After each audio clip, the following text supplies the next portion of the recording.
তো আজকের সেটে আমরা অ্যানালাইসিস নিয়ে চলে এসেছি। আজকে যে সেটটি আমরা হাতে পেয়েছি আমাদের একজন স্টুডেন্টই পাঠিয়েছে। তো এখান থেকে আমরা যে অ্যানালাইসিসগুলো করেছি সেগুলো তোমরা একবার দেখে নাও, এবং এর সাথে সাথে যখনই অ্যান্সার কি বোর্ড দেবে তখন সেই অ্যান্সার কিটাও তোমরা মিলিয়ে নেবে অবশ্যই। এটা একটা সম্ভাব্য অ্যান্সার ধরেই তোমরা চলতে পারো, এবং এখানে আজকে আমরা কোনো রকম বেশি অ্যানালাইসিস করব না, আমরা টু দ্য পয়েন্ট অ্যান্সারগুলো বলে দেবো, তোমরা একবার একটু মিলিয়ে নিও। তো আজকের প্রথম কোশ্চেন ছিল, কে আন্তর্জাতিক বুকার প্রাইজ বিজয়ী উপন্যাস টম্ব অফ স্যান্ড লিখেছেন? তো আমরা সবাই জানি যে টম্ব অফ স্যান্ডের রচয়িতা ছিলেন হচ্ছে গীতাঞ্জলি শ্রী। তার পরবর্তীতে একটি ম্যাথ ছিল, দুজন স্ত্রীলোক এবং তিনজন বালক। এই ম্যাথটা তোমরা একবার করে দেখে নিও। তো আমি করেছিলাম, এটা আমার অ্যান্সার আসছে 12। তারপরে ছিল একটি জিআই, জেব্রাকে একটা কোড দেওয়া হয়েছে 2652181 দিয়ে বোঝানো হয়েছে। তো এখানে প্লেস ভ্যালুগুলি বেসিক্যালি রয়েছে, তো প্লেস ভ্যালুগুলো বসালেই মিলে যেত এটা। তো আমাদের পরবর্তী যে এখানে ছিল, যেটা আমাদের কোবরা ছিল, কোবরাকে কীভাবে বোঝানো হবে, কোবরাকে C for 3 হচ্ছে, এরকমভাবে আমরা এটাকে খুব সহজেই করতে পারতাম। তো এটা আমাদের অ্যান্সার হয়ে যাচ্ছে অ্যান্সার ডি। তারপরে ছিল একটি ম্যাথ, এক্স এবং ওয়াই বাস্তব সংখ্যা, অর্থাৎ এক্স এবং ওয়াই দিয়ে, অর্থাৎ একটা বীজগণিতের ম্যাথ ছিল, এটা একটু টাফ বলতে পারি আমরা। তো এই ধরনের কোশ্চেন আমাদের আসবে ভবিষ্যতে, এরকম প্রিপেয়ার নিয়ে আমাদেরকে চলতে হবে। তো এটার অ্যান্সার হয়ে যাবে আমাদের 5। তার পরবর্তীতে ছিল হচ্ছে আমাদের একটা জিআই, যে গাড়ির চালকের সুরক্ষায় ব্যবহৃত এয়ার ব্যাগ। এয়ার ব্যাগে কী থাকে? এয়ার ব্যাগে যে কেমিক্যালটি থাকে সেটা হলো সোডিয়াম অ্যাজাইড। এটা একটু আনকমন কোশ্চেন, বাট পড়লে জানা যেত এটা। তারপরে ছিল হচ্ছে, a thing of beauty is a joy of ever. এটা একটা আনকমন কোশ্চেনই বলা যায়, তবে এটা একটা এই জন কিটসের একটা কবিতারই একটা লাইন। তো এটার উত্তর হয়ে যাচ্ছে জন কিটস। তারপর একটি ম্যাথ ছিল, 25 টাকা প্রতি লিটার মূল্যে 42 লিটার দুধের সাথে 40 টাকা লিটার মূল্যের 28 লিটার দুধ মেশানো হলো, তো গড় কত হচ্ছে? এর গড় হয়ে যাচ্ছে 31। তার পরবর্তীতে 8 নম্বর কোশ্চেন, সম্রাট অশোক ধর্মনীতি প্রচারের জন্য তার ছেলেকে কোথায় পাঠিয়ে? সবাই জানি আমরা শ্রীলঙ্কা পাঠিয়েছিলেন। তারপরে এই যে সিরিজটা দেওয়া হয়েছে, সিরিজের পরবর্তী, এটাও খুব একটা সহজই কোশ্চেন ছিল, এটা হয়ে যাচ্ছে QOL। আচ্ছা, এরপরে যে কোশ্চেন আছে, মেন ইজ টু ফুড, আর তাহলে ক্যাটালগ ইজ টু কি হবে? তো মেনু ইজ টু ফুড হলে ক্যাটালগ ইজ টু কী হবে? তো এখানে আমার একটুখানি ডাউট রয়েছে, এই কোশ্চেনটা অ্যান্সার কিতে কী নেয় পিআরবি বোর্ড, সেটা দেখা যাক। তো এখানে বুকস বা লাইব্রেরি হতে পারে, এই দুটোর মধ্যে একটা হতে, তবে ম্যাক্সিমাম চান্স এখানে লাইব্রেরি হওয়ার। এখন দেখা যাক এটা কি হয়। তো এটাকে আমরা পেন্ডিংই ধরে রাখতে পারি। তারপর হচ্ছে পরবর্তী কোশ্চেন আর রিলেশনশিপ দিয়ে কোশ্চেন ছিল, এটা খুবই ইজি কোশ্চেন ছিল, তবে এখানে একটা জিনিস বলতে হবে, বুঝতে হবে, যে সেটা হচ্ছে কোনটি সঠিক নয়। এই নেগেটিভ কোশ্চেনগুলো কিন্তু আমাদের খুব সহজেই নেগেটিভ মার্কিংয়ের দিকে নিয়ে যায়। তো এটা হয়ে যাবে হচ্ছে এস বি এর কন্যা নয়, এস বি এর কন্যা হচ্ছে না এখানে কোনোভাবে, বাকিগুলো মিলে যাচ্ছে। তো এখানে উত্তর হবে এস বি এর কন্যা নয়। তারপরে 12 নম্বর কোশ্চেনে চলে আসছি আমরা। 12 নম্বর কোশ্চেন খুবই সহজ কোশ্চেন ছিল, জাতীয় ভোটার দিবস 25শে জানুয়ারি, সবাই যেন এসআইআর হচ্ছে, সামনে ইলেকশন আছে, তো এই কোশ্চেনটা একটা সম্ভাব্য কোশ্চেন ছিল বলা যেতে পারে। তার পরবর্তীতে ক্রীড়া জগতে অসামান্য অবদানের জন্য যে পুরস্কার, এটা হচ্ছে অর্জুন পুরস্কার। কেউ কিন্তু দ্রোণাচার্য পুরস্কার করে আসো না, কারণ দ্রোণাচার্য পুরস্কার সাধারণত কোচদের দেওয়া হয়। তারপরে হচ্ছে পরবর্তী কোশ্চেন, নিচের কোনটি একটি অধাতু? অধাতু হয়ে যাবে হচ্ছে বোরন।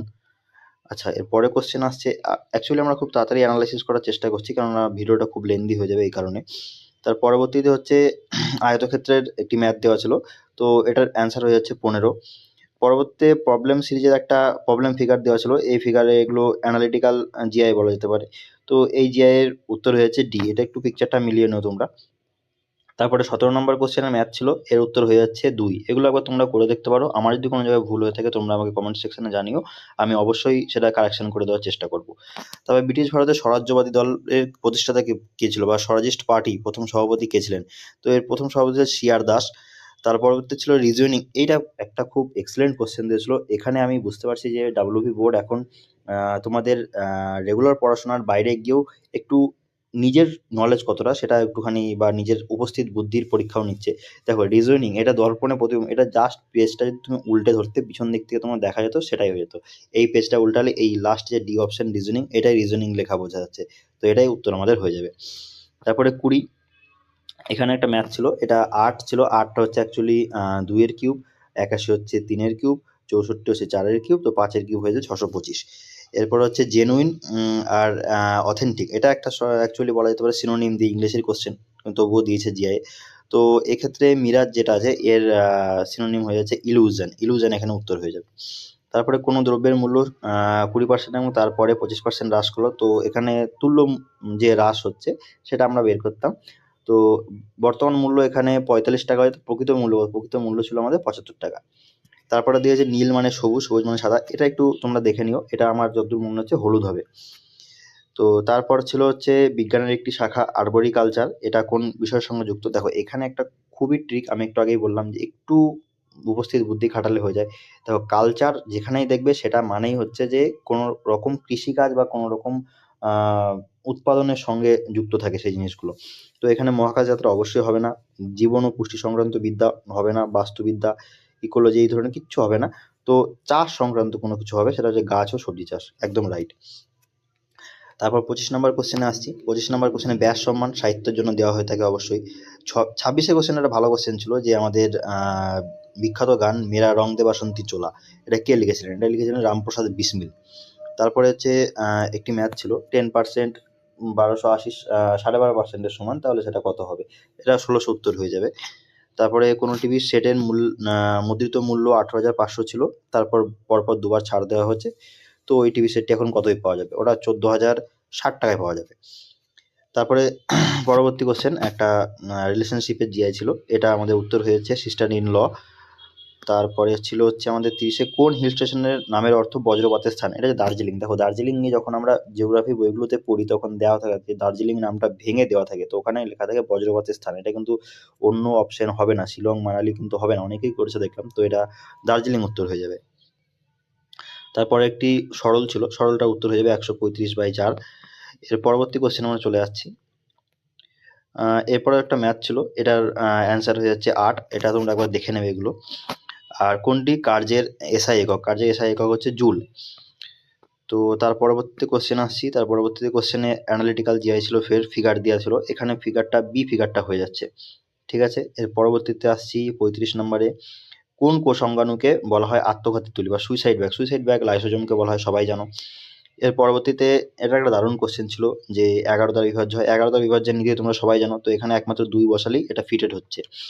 তো 37 ছিল 5% সরল সুদের হারে কত বছর 6 বছরের সুদ 240 টাকা করে, টাকার পরিমাণ খুবই সহজ প্রশ্ন, 800 টাকা হবে।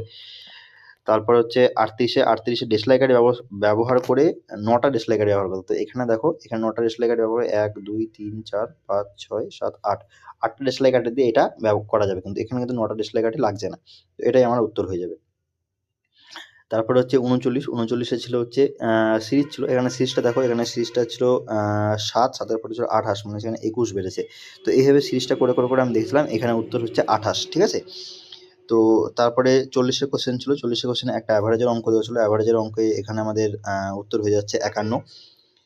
তারপরে একটা জিআই ছিল, পি কিউ এর থেকে লম্বা আর পি এর থেকে বেটে, এইভাবে সাজিয়ে দেখলে আমরা দেখতে পাচ্ছি সব থেকে দীর্ঘতম হচ্ছে পি। জমি পরিমাপের জন্য দিল্লির কোন সুলতান প্রথম আদেশ করেছিলেন? আদেশ করেছিলেন হচ্ছে আলাউদ্দিন খলজি। আমরা জানি যে আলাউদ্দিন খলজির আমলে এই সমস্ত রিফর্মসগুলো হয়েছিল। তারপরে কোনটি সঠিক জোড়া নয়? দেখো এখানে অ্যাকচুয়ালি কন্টেম্পোরারি যারা, সেরকম একটা বিষয়কে এখানে তুলে ধরতে চেয়েছে, তো এখানে হর্ষবর্ধন হিউয়েন সাং অবশ্যই হবে, আকবর টোডরমল হবে, চাণক্য চন্দ্রগুপ্ত, কিন্তু বিক্রমাদিত্যের সঙ্গে চৈতন্যের কিন্তু কোনো সম্পর্ক এখানে নেই। তারপরে একটি ম্যাথ ছিল আমাদের আয়তক্ষেত্র দিয়ে, দুটি বর্গক্ষেত্রের ক্ষেত্রফলের সমক্ষেত্রফল বিশিষ্ট একটি বর্গক্ষেত্রের পরিসীমা বার করতে বলেছে, এটা একটু ম্যাথ ছিল, জাস্ট একটুখানি তোমাদের এক্সামের পার্সপেক্টিভে একটু লেন্দি ম্যাথ ছিল, কিন্তু করলেই পারা যেত, তো এটার উত্তর হয়ে যাচ্ছে 68। তো তারপরে আসছে সোনালী বিপ্লব। সোনালী বিপ্লব দেখো অনেকেই তৈলবীজ করে আসবে আমি জানি, কিন্তু তৈলবীজ কিন্তু উত্তর হবে না, উত্তর এখানে হয়ে যাবে উদ্যান পালন বা হর্টিকালচারকে কিন্তু সোনালী বিপ্লব সাথে সম্পর্কিত। এরপরে একটি কোশ্চেন ছিল যে ডিরেকশনের কোশ্চেন ছিল, এটার উত্তর হয়ে যাবে দক্ষিণ পশ্চিম, একবার করে নিও তোমরা। আর তারপরে ছিল মিশ্র ধাতুর একটি ম্যাথ দেওয়া ছিল, এটার যে অ্যালিগেশনটা হবে সেই অ্যালিগেশনটা আমি সাজাই, তাহলে আমরা x-y/2x এটা হচ্ছে। তারপরে 48-এ আসছে ভারতের বাজার নিয়ন্ত্রক সংস্থা সেবি, সবাই যেন স্টক মার্কেট, বহুবার এসছে এই কোশ্চেন। এরপরে ইন্টারন্যাশনাল লাইস রিসার্চ ইনস্টিটিউট, এটা খুব সুন্দর কোশ্চেন, ফিলিপাইনে অবস্থিত। তারপর হচ্ছে পরবর্তী দেখো এই কোশ্চেনটা একটুখানি খটোমটো কোশ্চেন, এই কোশ্চেনটা একটু বুঝতে হবে তোমাকে। এই যে 16x5 85, 16x5 80, 80-র সঙ্গে 1 যোগ করলে হচ্ছে 81, তো সেম এখানে 406-এর সঙ্গে 5 গুণ করো, তার সঙ্গে 1 যোগ করলে হচ্ছে 2031, এবং 2030 হচ্ছে +1, 2031 হয়ে যাবে। তারপরে 51 একটা ম্যাথ ছিল, পিতা পুত্রের অঙ্ক, বহুবার পরীক্ষায় এসছে, এটা 35 হবে। তো ভারতবর্ষের প্রথম শিক্ষামন্ত্রী কে ছিলেন? মৌলানা আবুল কালাম আজাদ ছিলেন। তারপরে ক্রয় মূল্য বিক্রয় মূল্যের অনুপাত দেওয়া আছে, তো এখান থেকে লাভের শতকরা পরিমাণ বের করতে হবে। 10:11, অবশ্যই 10ই হয়ে যাবে এখানে, সবাই জানো এটা। তারপরে মাজুলি দ্বীপ কোন রাজ্যে অবস্থিত? আসাম রাজ্য, অরুণাচল প্রদেশ কিন্তু নয়, বারবার বলেছিলাম আমি। এটা হচ্ছে আসাম রাজ্যে অবস্থিত। তারপর একটি ম্যাথ দেওয়া ছিল, এটার অ্যান্সার হয়ে যাচ্ছে 7/9। আর 56 একটা কোশ্চেন দেওয়া ছিল, 56 কোশ্চেনে ডিস্ট্যান্সকে এভাবে লেখা হচ্ছে, তো ডকুমেন্টকে কীভাবে ডকুমেন্টকে দেওয়া ছিল এবং থার্সডিকে কীভাবে লেখা হবে। থার্সডিকে আমরা এ অপশন যেটা আছে এভাবে কিন্তু আমরা লিখতে পারি। তারপরে হচ্ছে আমরা খুব তাড়াতাড়ি বেরিয়ে যাচ্ছি এই কারণে, কারণ ভিডিওটা খুব বড় এবং লেন্দি হয়ে যাবে। তো তোমরা এগুলো একবার মিলিয়ে নিও। আশা করি সমস্ত কোশ্চেনের অ্যান্সার আমি নিজেই ঠিক করে মিলিয়েছি এবং নিজেই করে দেখেছি। তো বেশিরভাগ কোশ্চেনের অ্যান্সার সব ঠিকই থাকবে। যদি কোনো কারণে আমার মিসম্যাচ হয়ে গিয়ে থাকে তোমরা একবার জানিও, আমি সেগুলো কারেকশন করে দেওয়ার চেষ্টা করব। তারপরে একটি ম্যাথ ছিল, একটি ট্রায়াঙ্গেল দিয়ে ম্যাথ দেওয়া ছিল, তো এটা হয়ে যাবে 1/4 BC, অর্থাৎ ডি অ্যান্সার হয়ে যাচ্ছে। এর পরবর্তীতে একটি আসবাবপত্র, টেবিল এবং বই দিয়েছিল। তো বই দেখো সম্পূর্ণ আলাদা, কিন্তু টেবিলটা একটা আসবাবপত্রের মধ্যে পড়ে, তো বি অপশন এখানে সঠিক উত্তর হয়ে যাবে। তারপরে সাংকেতিক ভাষায় আমি এটার অ্যানালাইসিস করছি না, ডাইরেক্ট অ্যান্সার বলে দিচ্ছি, KON যেটা আছে এটা এর অ্যান্সার হবে। তার পরবর্তীতে এখানে এই যে বিবৃতি দেওয়া ছিল, বিবৃতিটা যদি সঠিকভাবে অ্যানালাইসিস করি আমরা, তাহলে আমরা যে অ্যানালাইসিসটা পাচ্ছি সেখানে সম্ভাব্য উত্তর আমার মনে হচ্ছে 2, 4 এবং 1 বা 3 এরকম ধরনের অ্যান্সারটা হওয়া উচিত। বাকিগুলো কিন্তু অ্যালিগেশন এখানে মিলছে না। তো তোমরা আরেকবার এটা চেক করে নিও, যদি তোমাদের কিছু মনে হয় তাহলে আমাকে জানিও, আমি অবশ্যই কারেকশন করার চেষ্টা করব। তারপর হচ্ছে 61 হচ্ছে মানব উন্নয়নের সূচক কোনটি? দেখো, শালীন জীবনযাত্রার মান, দীর্ঘ স্বাস্থ্যকর জীবন আর জ্ঞান, এই তিনটে কিন্তু মেন প্যারামিটার আমাদের হিউম্যান ডেভেলপমেন্ট ইন্ডেক্সের। তো ব্যাংক এবং অন্যান্য আর্থিক প্রতিষ্ঠান এটা নয়, তো এটাই উত্তর আমাদের হয়ে যাচ্ছে। তারপর হচ্ছে এখানেও একটা জিআই দেওয়া ছিল, তো এখানে 5 আর 1 উত্তর হয়ে যাবে, একবার দেখে নিও তাও। তো তারপরে সংক্ষিপ্ত নামটি খাদ্য নিরাপত্তার সঙ্গে পিডিএস। পিডিএস আমাদের ফুড সিকিউরিটির সঙ্গে কিন্তু যুক্ত, যেটা আমাদের বলা হয় পাবলিক ডিস্ট্রিবিউশন সিস্টেম, ঠিক আছে। তো তারপরে হচ্ছে যদি পরপর 3বার ছাড় দেওয়া, তো কতটা ছাড়ের সমান হবে? 31.6 হবে, এটা খুবই সহজ অঙ্ক ছিল। তারপরে নিউক্লিয়াসের বাইরে ডিএনএ কোথায় পাওয়া যায়? একমাত্র নিউক্লিয়াসের বাইরে মাইটোকন্ড্রিয়াতেই কিন্তু ডিএনএ পাওয়া যায়, এটা তোমাদের জানার কথা অবশ্যই। তারপরে 66 ছিল, একটি ম্যাথ দেওয়া ছিল, যেটার উত্তর হয়ে যাবে 120। তো ভিট্রিয়াস হিউমার অবশ্যই তোমাদের চোখে পাওয়া যায়। আর এটা দেখো, এই ম্যাথটা খুবই সহজ ম্যাথ ছিল, এখানে এটা যদি 60 ডিগ্রি হয় এটা 120 হবে, কারণ এই দুটো কোণের এ আর বি কোণের সমষ্টি কিন্তু আমাদেরকে 180 হতে হয়।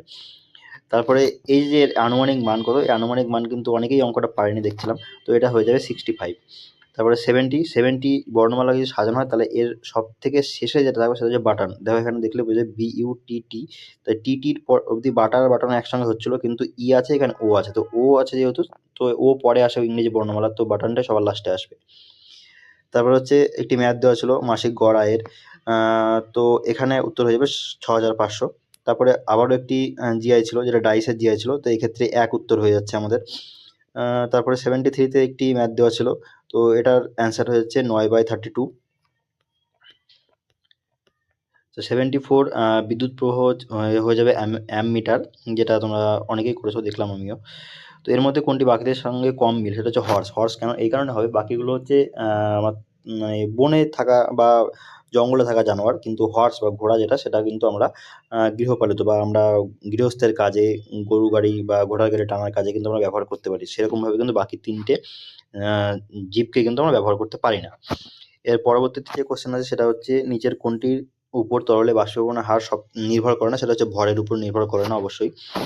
তো তারপরে একটা কোশ্চেন ছিল, এই কোশ্চেনটার অ্যান্সার হয়ে যাচ্ছে 5। এগুলো একবার মিলিয়ে নেবে, কারণ এগুলো আমি বারবার যদি এখন বলতে যাই তাহলে অনেক সময় চলে যাবে। তো এক্স রশ্মির ব্যবহার মূল্যবান পাথর এবং রত্নের ত্রুটি নির্ধারণ করতে করা হয়। দেখো, এক্স রশ্মির ব্যবহার কিন্তু হার্টের অসুখ নির্ণয় করার জন্য হয় না। হার্টের অসুখ এটা যতদূর সম্ভব আমার মনে হয় যে এক্স রশ্মি কিন্তু কোনো রকম এক্স রে ক্ষেত্রে ব্যবহার, কিন্তু হার্টের ক্ষেত্রে এক্স রে হয় বলে আমার মনে হয় না। তবে এই কোশ্চেনটা আমি ডাউটে রেখেছি, এটা যদি পিআরবি বোর্ড হার্টের অসুখ নেয় তবে সেটাই তোমাদের মেনে নিতে হবে, কিন্তু আপাতত আমার মনে হচ্ছে মূল্যবান পাথর ও রত্নের ত্রুটি নির্ধারণ করতে এটা অ্যান্সার হবে। তারপরে আছে কাকে ভারতীয় পারমাণবিক কর্মসূচির জনক হিসেবে দেখা হয়? ডক্টর হোমি জাহাঙ্গীর বাবাকে না, সিভি রমনকে একেবারেই নয়, হোমি জাহাঙ্গীর বাবাকে দেখা হয়। ওনার নামে অনেক সৌধ এবং অনেক বিল্ডিংও রয়েছে। তো তারপরে সম্ভাব্য গ্রিন হাউস গ্যাস কোনটি? কোনটি নয়, এখানেই হচ্ছে ট্রিক্সগুলো। বাকিগুলো কিন্তু সব ওজোন গ্যাস রয়েছে, ওজোন, মিথেন, নাইট্রাস অক্সাইড, এগুলো কিন্তু সব গ্রিন হাউস গ্যাস। তো এখানে হবে না হচ্ছে হাইড্রোজেন সালফাইড। তারপরে কোন কমিটির সুপারিশে নাগরিকদের প্রাথমিক কর্তব্য অ্যাড করা হয়েছিল? সারণ সিং কমিটি। তারপরে হচ্ছে যে একটি ম্যাথ দেওয়া ছিল এই বহুপদী রাশিমালার, তো এটার সম্ভাব্য উত্তর হবে -8। তারপরে প্রশ্নবোধক স্থানে কি বসবে? আবার সেই ম্যাথ দেওয়া ছিল, তো এটা হয়ে যাবে 19/24। ফের আবার একটা জিআই দেওয়া ছিল, তো এটার অ্যান্সার হচ্ছে 140, কারণ এখান থেকে 1 থেকে 4 বাড়ছে, অর্থাৎ 2 এর স্কোয়ার বাড়ছে, 2 এর স্কোয়ার, 3 এর স্কোয়ার, 4 এর স্কোয়ার, 5 এর স্কোয়ার, এইভাবে করতে করতে লাস্টেরটা বাড়ছে হচ্ছে 7 এর স্কোয়ার, 7 7 49, হ্যাঁ 49 বাড়ছে, তো 140 হচ্ছে। তারপরে 85 ছিল, 85 এখানে দেখো প্লেস ভ্যালুগুলো বসলে 2 3 3 এর প্লেস ভ্যালু হচ্ছে সি, তো এরকমভাবে বসলে এটা হয়ে যাচ্ছিল, তো উত্তর হয়ে যাচ্ছে বি। তারপরে 86, এখানে একটা ম্যাথ দেওয়া ছিল যার উত্তর হয়ে যাচ্ছে 10। বজ্রপাতের সময় কোন গ্যাস উৎপন্ন হয়? এটা হয়ে যাবে nitric acid, not nitrous oxide. এটা আমার সম্ভবত নাইট্রিক অক্সাইডই লাগছে, এবং নাইট্রিক অক্সাইড হওয়ার কথা, নাইট্রাস অক্সাইড কিন্তু হবে না। তারপরে ঘনকাকৃতি কিউবের একটা অঙ্ক দেওয়া ছিল, একটা জিআই দেওয়া ছিল। তো ডাইসের জিআইগুলো একটু খটোমটো হলো, ঠিকঠাক মোটামুটি করার মতো জিআই ছিল। তো এটা অ্যান্সার হয়ে যাবে হচ্ছে অ্যান্সার ডি। তারপর হচ্ছে 89-এ একটা ম্যাথ দেওয়া ছিল, যেটা অ্যান্সার হয়ে যাবে 65। এটাও খুব সহজ ম্যাথ ছিল, কিন্তু একটু অ্যানালিটিক্যাল করে দেখলে পারা যেত। তার পরবর্তীতে কোনো ত্রিভুজে দেখো 52 বলেছে, তো এখানে আমরা যদি ত্রিভুজটাকে সমদ্বিবাহু কল্পনা করে নিই, তাহলেও এর কিন্তু মানে এর যে হাফ হবে 52, টোটাল যে পরিসীমা হাফ হবে, সেই হাফের থেকে কিন্তু কম হতে হবে।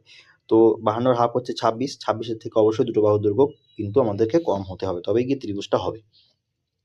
ফাস্ট্যাগ জাতীয় সড়ক, টোল প্লাজা, ইলেকট্রনিক, আমি একটু আগে বলছিলাম যে সাধারণ জ্ঞান এবং উপস্থিত বুদ্ধি। এবং ফাস্ট্যাগ আমাদের ওই যে ট্যাগটা, ওই ট্যাগটা কিন্তু সমস্ত টোল প্লাজাতে লাগানো থাকে, যারা রাস্তাঘাটে চলাফেরা করে তারা জানবে। তো এটা ফাস্ট্যাগ হয়ে যাবে জাতীয় সড়কের টোল প্লাজা, ইলেকট্রনিক টোল সংগ্রহের ক্ষেত্রে ব্যবহার করা হয়। আর 92, কোন হিল স্টেশন শীতকালে তুষারপাত হয় না? উটি। এই সিমলা, নৈনিতাল এগুলো কিন্তু সব উত্তর ভারতে, উটি কিন্তু দক্ষিণ ভারতে। তো তারপর হচ্ছে নিচের কোনটি জৈব যৌগ প্রথম রসায়নগারে তৈরি করা হয়েছিল বা সংশ্লেষিত হয়েছিল? সেটা হচ্ছে ইউরিয়া। এটা সহজ কোশ্চেন ছিল। ভারতীয় সংবিধানের কোন সংশোধনীতে ছিটমহল বিনিময় হয়েছিল? 100তম সংশোধনীতে। ডিনামাইটের আবিষ্কর্তা কে? আলফ্রেড নোবেল, অবশ্যই ঠিক আছে। এরপরে যে অ্যান্সারটা আমাদের আসছে সেটা হচ্ছে ম্যাথের অ্যান্সার ছিল, তো এটা করলেই পারা যেত, খুবই সহজ ছিল। 63, 525 আর 85, এটাই হবে। নিচের কোনটি একটি ভিক্টর বাহিত রোগ? ভিক্টর বাহিত রোগ হয়ে যাবে ঘুমের অসুস্থতা, ঠিক আছে। আর তার পরবর্তীতে আসছে হচ্ছে আমরা 98, তো কোন রাজ্যের সঙ্গে আন্তর্জাতিক কোনো সীমানা নেই? দেখো মেঘালয়ের সঙ্গে আছে, বিহারের সঙ্গে আছে, নেপালের আছে, উত্তরাখণ্ডের সঙ্গেও আছে, তাহলে আমাদের হয়ে যাবে কি? হয়ে যাবে হচ্ছে ছত্তিশগড়। তারপরে 99, নিচের কোন শব্দের মধ্যে 4টি শব্দের মধ্যে কোনটা কোনোভাবে সদিশ, কোনটি সদিশ নয়? দেখো প্রস্থ, উচ্চতা, দৈর্ঘ্য এগুলো হচ্ছে ওয়ান ডাইমেনশন, ঠিক আছে, কিন্তু আয়তন হচ্ছে তোমার 3টে ডাইমেনশন থাকে যেখানে, অর্থাৎ এর আয়তন যেটা হলো সেটা সম্পূর্ণ একটা পুরো এরিয়াটাকে কভার করে নিচ্ছে, যেখানে বা এদের যদি তোমরা এককগুলো দেখো, তাহলে প্রস্থ, উচ্চতা, দৈর্ঘ্য এগুলো সবগুলো একক কিন্তু শুধু সিঙ্গেল একক হয়, কিন্তু এটা হয় হচ্ছে ঘন একক, সুতরাং আয়তন এখানে হবে না, তো আয়তনটাও সঠিক উত্তর হয়ে যাবে। তো আজকের সবথেকে লাস্ট কোশ্চেন হচ্ছে ভারতীয় হাইকোর্ট, কোন ভারতীয় হাইকোর্ট সবচেয়ে পুরনো? এখানে অনেকে এলাহাবাদ করেছে আমি দেখছিলাম, কিন্তু এলাহাবাদ হাইকোর্ট হবে না, কারণ এখানে হবে হচ্ছে বোম্বে হাইকোর্ট। কলকাতা, বোম্বে, মাদ্রাজ এই হাইকোর্টগুলো সবথেকে পুরনো হাইকোর্টগুলোর মধ্যে অন্যতম। তো এখানে যেহেতু কলকাতা হাইকোর্ট নেই, তো বোম্বে হাইকোর্ট আমরা এখানে করতেই পারি। তো এই ছিল আমাদের আজকে 100টা প্রশ্নের অ্যানালাইসিস। তো আশা করি তোমরা সকলেই পরীক্ষা ভালো দিয়েছো। পরীক্ষার কোশ্চেন যথেষ্ট মডারেট থেকে হার্ড বলবো না, তবে মডারেট কোশ্চেন ছিল, একটু পড়াশোনা করলে পারা যেত। তবে আমাদের এটা মাথায় রাখতে হবে যে 100টা কোশ্চেন 1 ঘন্টার মধ্যে নামানো, এটা একটা বিশাল বড় চ্যালেঞ্জিং বিষয়। তো তোমরা যে যেরকম অ্যান্সার দিয়েছো সেই অ্যান্সার অনুযায়ী আমরা একটা পোল দেবো, তো পোলে তোমরা জানানোর চেষ্টা করো। তো আমরা সেই অনুযায়ী আমরা পরবর্তীতে কাট অফের ভিডিও আনবো, যে কীরকম কী কাট অফ যেতে পারে বা সেফ স্কোর কীরকম হতে পারে। তবে আমি এখন একটা সেফ স্কোর বলতে চাই তোমাদেরকে, সেটা হচ্ছে মোটামুটি ধরে নাও যারা 45-এর অ্যাভাবে রয়েছো তারা একদম সেফ স্কোরে রয়েছো। তবে 40 থেকে 45 যারা রয়েছো তারা কিন্তু একটা এক্সপেকটেশন রাখলেও রাখতে পারো, তবে কতটা এক্সপেকটেশন রাখবে সেটা তোমাদের উপর ডিপেন্ড করবে। এবং বোর্ডের কোশ্চেনের অ্যানালাইসিস এবং বোর্ডের বাকিরা কেমন কোশ্চেন অ্যান্সার করেছে, কেমন পরীক্ষা দিয়েছে, তার উপর অনেক কিছু ডিপেন্ড করবে অবশ্যই। তবে আমি যতটুকু শুনেছি যে আজকে অ্যাটেন্ডেন্স কিন্তু কিছু কিছু জায়গায় কম ছিল, এবং কিছু কিছু জায়গায় অ্যাভারেজ টু মডারেট বা এরকম ধরনের অ্যাটেন্ডেন্স ছিল। তো সেই অনুযায়ী কিন্তু কাট অফ খুব একটা বেশি যাওয়ার কথা না, কারণ এরপরে মাঠ আছে, তারপরে মেন্স আছে, তো প্রিলির কাট অফ খুব একটা বেশি যায় না সাধারণত। তো 40 to 45 যাদের আছে তারা মোটামুটি মাঠের জন্য প্রিপেয়ার হতে শুরু করো, এবং এর ছাড়াও অনেকে ডাব্লিউবির মাঠ আছে, ভালোভাবে মাঠের প্রিপারেশন নাও তোমরা সবাই। মাঠের নিয়েও কাল পরশুর মধ্যে মাঠে বিভিন্ন টিপস নিয়ে একটা ভিডিও আমরা আনার চেষ্টা করছি। তো তোমরা সকলে জুড়ে থাকো আমাদের সাথে, এবং চ্যানেলটি নতুন হলে সাবস্ক্রাইব করে দিও। আর এভাবেই এগিয়ে যাও নিজের জার্নিতে, এবং এভাবেই সরকারি চাকরির পথে আরও এক এক ধাপ করে এগিয়ে চলো। এটাই আমাদের শুভকামনা। জয় হিন্দ।